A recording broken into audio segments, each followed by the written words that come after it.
Hello and welcome to this episode of Kennedy Saves the World. Not long ago, Spike Cohen, who is the founder of You Are the Power, he was telling us about families that had been ripped apart by the state and, the tragic stories of parents who had done nothing wrong, who were demonized and essentially stripped of their parental rights. And it's story after story after story. After that podcast was released, even more people came forward to tell Spike what had happened to them. And Spike, who is one of my good friends and one of the greatest champions of liberty this movement will ever know, he's back for an update. Spike, welcome back to Kennedy Saves the World. I'm so happy to be back on, Kennedy. Well, you are doing truly incredible work. And if you can reach back into your memory bank and sort of refresh our memories about some of the stories that we talked about, I would love to know the state of those families today. Yeah, absolutely. So probably the easiest thing to do is kind of retrace what brought me on your show the first time. It's a family named the Hernandez family. Matt and Tucky Hernandez have two daughters, Emma and Aria. Emma, the youngest one, when she was still just, I believe, a few weeks or months after she was born, she started having some swelling in her legs and she was fussy. So Matt and Tucky took her to the hospital. She had x-rays done, which showed that she had a bunch of different fractures at various levels of healing in her legs, and a bunch of blood work done showing that this was probably being caused by some kind of chronic health issue. So instead of treating the chronic health issue or doing more testing to see what could possibly be causing it, they accused Matt and Tucky of abuse. They took their children from them. They arrested them both for abuse. And then as a condition of their bond to be allowed to bond out and go home, they weren't allowed to be near each other or speak with one another indefinitely. So overnight, not only did they lose both of their children, but they lost contact with one another. They lost their entire family overnight. They both went and fought to get their medical records from the kids. It was an uphill battle to begin with. They were being told they weren't allowed to see the medical records. They spent thousands, finally got the medical records, and saw what I just said, that it looked very much like they had that Emma had a chronic health condition.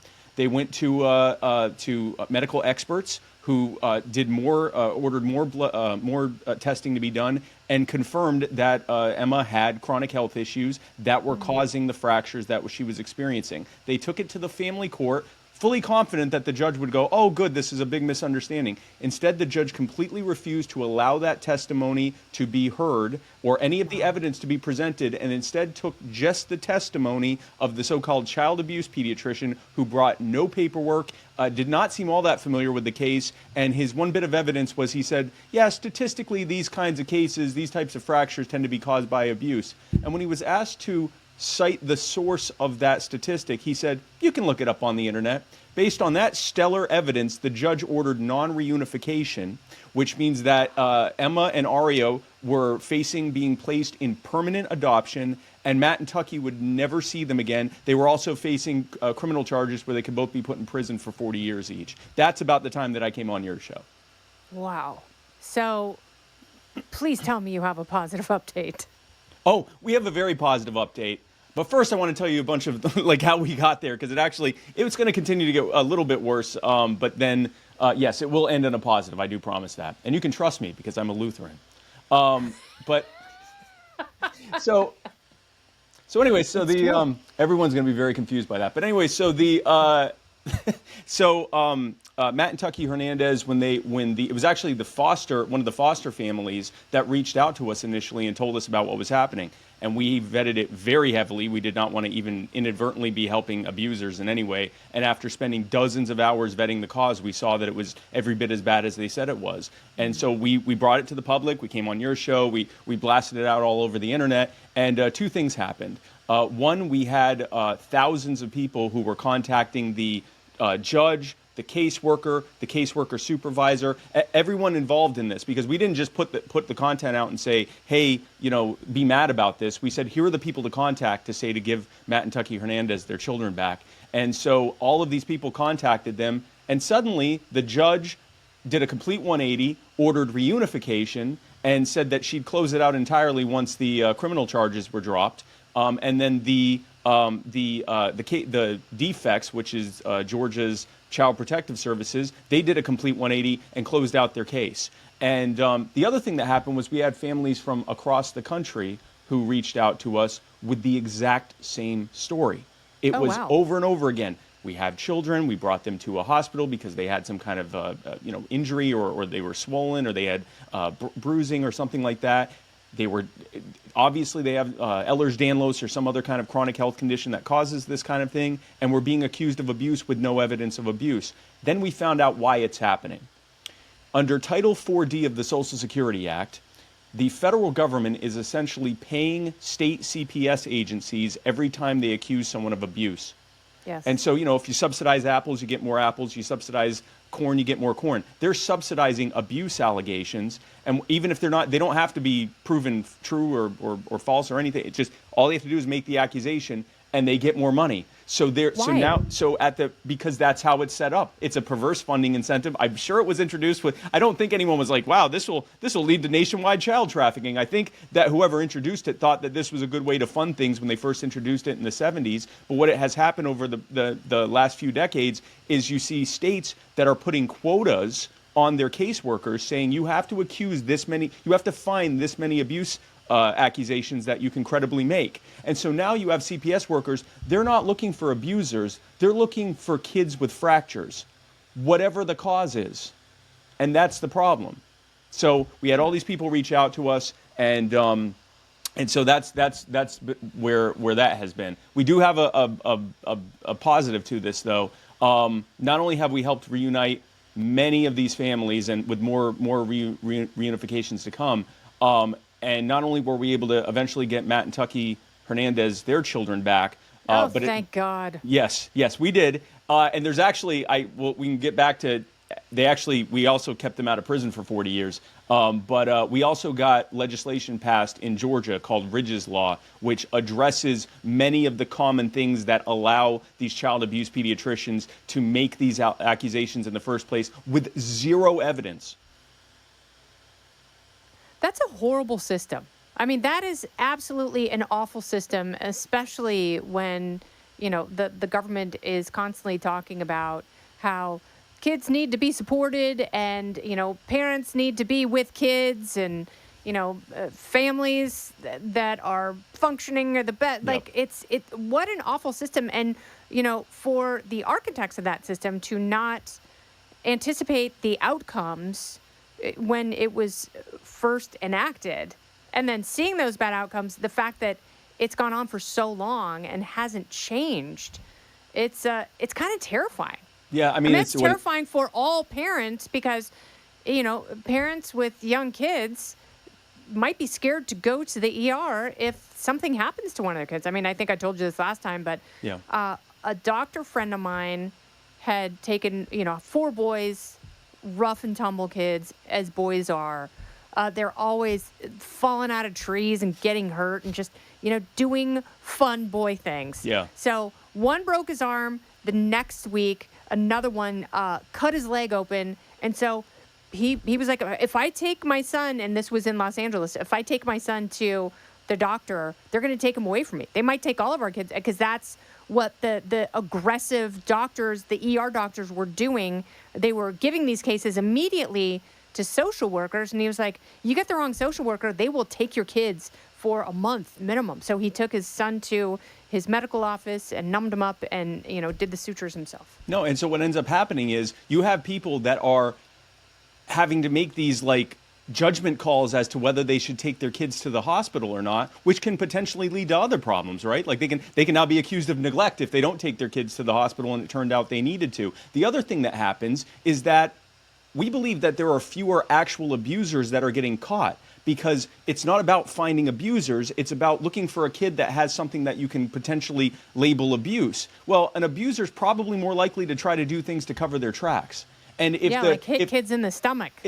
all sorts of things, and so what ends up happening is instead of caseworkers being able to look at cases that are put in front of them more holistically because they have fewer cases they're looking at and they can really dive into it to see if they really think there's abuse or neglect going on, instead they're like these accusation mills. They have to be run through, and it leads to good foster families being leaving the system, which is why there's a shortage of foster families. Case in point, the Jennifer and Jonathan Williams, the family that brought this to our attention, they first went to DFACS and said, we're looking into this. We don't think Emma was abused. Emma looks like she has some kind of health condition, and we've looked online, and the family who her parents have put out all this stuff with, they're saying that they have medical evidence that she's sick and needs treatment. DFAC's response was, your 13 years of service will no longer be required. Wow. Good people who are doing the Lord's work, trying to do what's best for children, like actually what's best for them. Yeah. Man, inviting good parents out of the system because they dared to express a little bit of skepticism and ask a question that might have reunified this family even sooner. Don't go anywhere. More Kennedy Saves the World right after this. How much time did the Hernandez family spend apart? They almost 2 years from when they were first accused to when I got to talk with them and was told that they were watching a movie together at home as a family for the first time. Now, when the last year, when the family court judge ordered reunification, they were allowed to see their kids again, but it was supervised visitation. So they were actually living with the aunt and uncle, because as long as the criminal charges were still pending, the family court judge could not allow the kids to go back as long as that was going. But so they were able to see their kids, but it was always supervised. Their church actually got involved. Vision Baptist Church actually got involved and allowed for their facility to be the place where the supervised visitations were happening, which allowed them to be able to see their kids more often and amongst their church family. So that was very helpful. So as we're reunifying families left and right, we get Ridge's Law passed in Georgia. We've got state lawmakers reaching out to us saying, hey, I hear this is a problem in my state too. How can we fix this?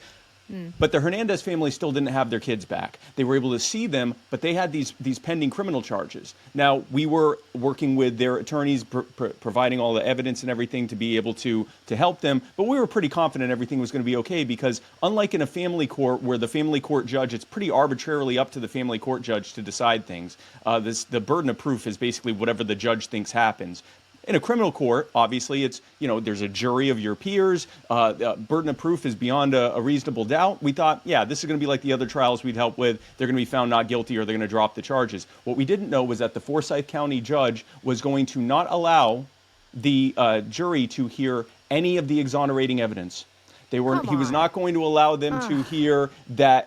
He wasn't going to allow them to see any of the medical evidence except for the X-rays showing fractures. He didn't allow them to hear from the arresting officer who didn't think they did anything wrong. Have you ever heard of a prosecutor saying, we don't want the officer to testify?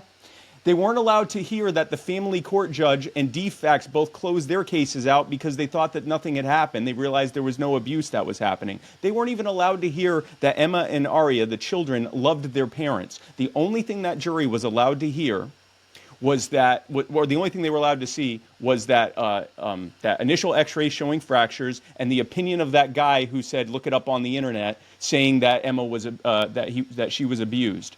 And so he was trying to railroad them. Again, they were facing 40 years in prison, and even with all the work we'd already done, if they went to prison for this, Emma and Aria would be placed in adoption more than likely, and they'd spend their entire lives until at least their 40s believing that they had been abused. Thankfully, oh my God, due to the very incredible work of all the You Are the Power volunteers and Catherine Bernard, who is just a defense attorney powerhouse, one of my heroes, the jury saw through it and voted not guilty on all counts.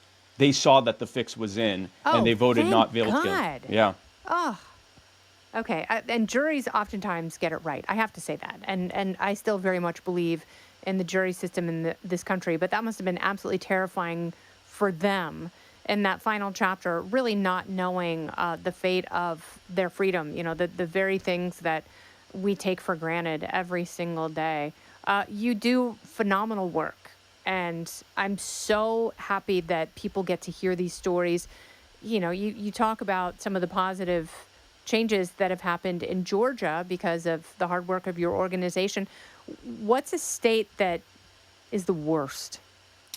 Well, Georgia was, I would say, if not the worst, certainly one of the worst. And this has been a real Saul to Paul situation in Georgia.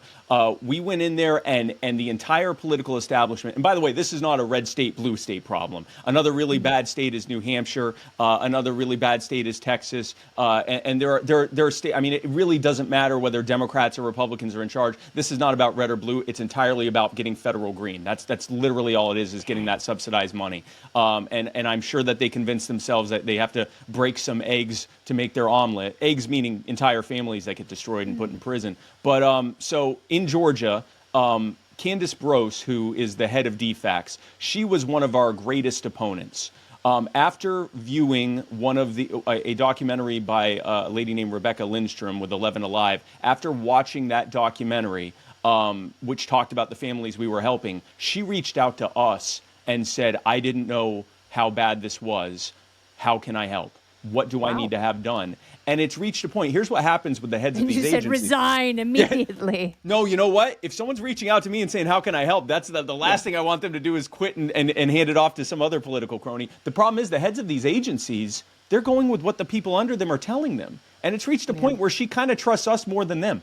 Because when she saw what was happening under her watch, and she was talking to the people under her, and they were all saying that everything was fine, that's why she reached out to us. And we said, here are the changes that need to be made immediately. Number one, parents need to be able to get a second opinion. Right now, the way that you're interpreting the laws, you're saying that the parents aren't allowed to get a second opinion. So it's not just, it's not innocent until proven guilty. It's not even guilty until proven innocent. It's guilty and cannot prove yourself innocent because you can't get any kind of medical records.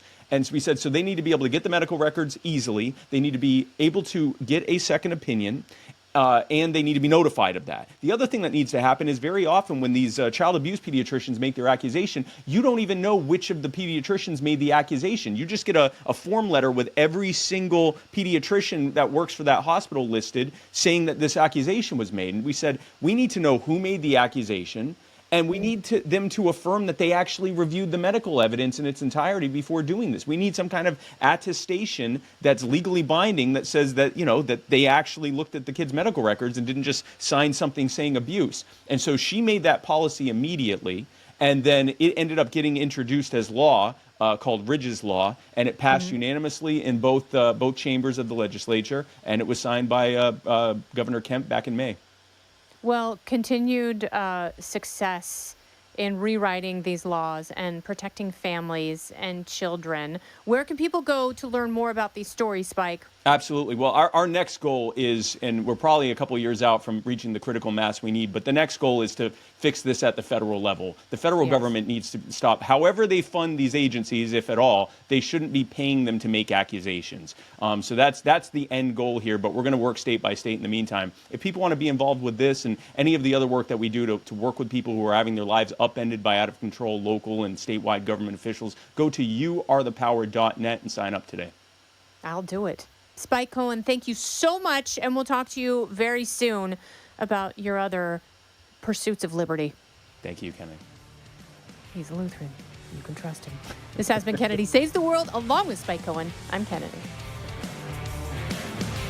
Listen ad-free with a Fox News Podcast Plus subscription on Apple Podcasts, and Amazon Prime members can listen to this show ad-free on the Amazon Music app. Oh, go ahead and leave me a review while you're there. I'd love to hear what you have to say. You've been listening to Kennedy Saves the World on the Fox News Podcast Network.